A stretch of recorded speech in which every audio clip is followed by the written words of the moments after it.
আমাদের পরিকল্পনা আছে এই মসজিদটাকে একটা পূর্ণাঙ্গ আধুনিক সেন্টার রূপান্তর করা। আমাদের যে ধর্মীয় উপাসনালয়গুলো আছে, আমাদের যে মসজিদগুলো আছে, যেগুলোকে সবচেয়ে বেশি অবহেলা করা হয়েছে, সেই মসজিদগুলো আমরা আমল পরিবর্তন করবো ইনশাআল্লাহ। আলহামদুলিল্লাহ, আমরা দায়িত্ব নেওয়ার পরে আমরা প্রথম বিশ্ববিদ্যালয় প্রশাসনের কাছে গিয়েছি, ট্রেজারার কাছে গিয়েছি। যাওয়ার পরে বলা হয়েছে তাদের কাছে ফান্ড নেই। তখন আমরা নিজেরাই দায়িত্ব নিয়ে, ওই সময়ে আমাদের বিশ্ববিদ্যালয়ে যিনি ভিসি ছিলেন নিয়াজ আহমেদ স্যার আমাদেরকে সার্বিকভাবে সহায়তা করেছেন।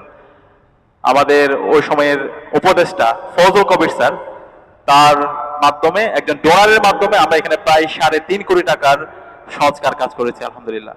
এবং এই মসজিদের আমাদের পরিকল্পনা আছে এই মসজিদটাকে একটা পূর্ণাঙ্গ আধুনিক সেন্টার রূপান্তর করা। এটা আপদকালীন আমরা সংস্কার করেছি এবং এখানে যা সংস্কার হয়েছে সব মুভ করা যাবে এবং এটা একটা পূর্ণাঙ্গ সেন্টার হবে। এখানে কনফারেন্স রুম থাকবে, সেমিনার রুম থাকবে, নারীদের জন্য নামাজের বড় জায়গা থাকবে, পাশাপাশি এখানকার লাইব্রেরি থাকবে, যেটা আমরা উন্নত বিশ্বে দেখতে পাই। আমরা মসজিদ যেন মুসল্লিরা সুন্দরভাবে তারাবির নামাজ পড়তে পারে, জোমান নামাজ পড়তে পারে, 5 ওয়াক্ত নামাজ পড়তে পারে, আমরা এসি স্থাপন করেছি। কিন্তু খুবই দুর্ভাগ্যের বিষয়, 9.5 মাস জুড়ে এই মসজিদের ইলেকট্রিসিটি, এসি গুলোতে ইলেকট্রিসিটি সম্পৃক্ত করার জন্য, কানেক্ট করার জন্য আমাদেরকে বারবার বিশ্ববিদ্যালয় প্রশাসনের কাছে যেতে হয়েছে, আবেদন করতে হয়েছে, কথা বলতে হয়েছে।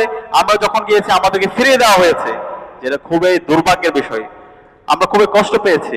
মানুষ রাজনীতি করে, কিন্তু মসজিদ দিয়ে কিভাবে রাজনীতি করে, আল্লাহর ঘর নিয়ে কিভাবে রাজনীতি করে, তাদের কলিজাটা কি কাঁপে না? আল্লাহর কাছে যখন যাবে কি জবাব দিবে? এই মসজিদটা কি কোনো ব্যক্তির জন্য, নাই কোনো রাজনৈতিক দলের জন্য? কেন এই মসজিদের এসি গুলোতে ইলেকট্রিসিটি দিতে আপনারা বারবার এটাকে বাধাগ্রস্ত করেছেন, ফাইলগুলো আটকে দিয়েছেন?